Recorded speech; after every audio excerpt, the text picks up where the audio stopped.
Bonjour, aujourd'hui on parle des évangiles. Est-ce qu'on nous a toujours dit la vérité à propos de leur sens profond? On va voir que c'est pas évident. Évangile selon saint Matthieu, on se souvient tous de Heureux les simples d'esprit, car le royaume des cieux leur appartient. La réalité est un peu différente. Analysons ce qu'il en est.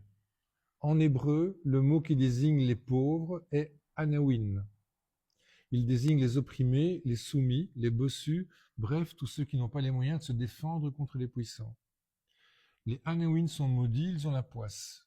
Dans les évangiles, les pauvres sont toujours accompagnés par des sourds, des aveugles, des malades et des difformes. Dans cette classe sociale, la misère est généralisée. Il faut faire attention au déterminatif en esprit qui nous apprend qu'il ne s'agit plus de la pauvreté au sens d'indigence, mais d'une disposition spirituelle. Les Anawin en esprit sont des gens qui se courbent intérieurement, qui ne se révoltent pas.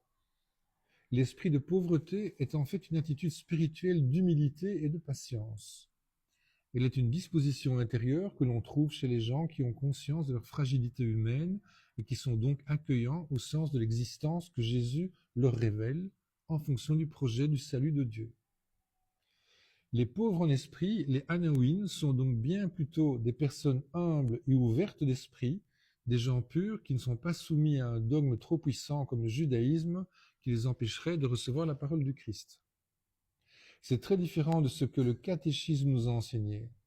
Selon le catéchisme, les pauvres d'esprit ou simples d'esprit sont des idiots, les incultes, qui, par leur indigence, sont les bienvenus au royaume des cieux, comme dans un asile, un hôpital, afin de connaître le soin, la prise en charge, la rédemption.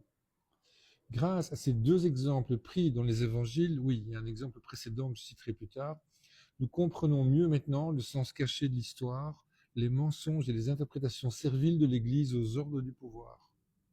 On assiste bien là à 2000 ans d'enfumage, et même si on a du mal à l'accepter, il faut le surmonter pour renaître, pour quitter l'en-soi de la soumission et vivre dans la pleine compréhension du monde.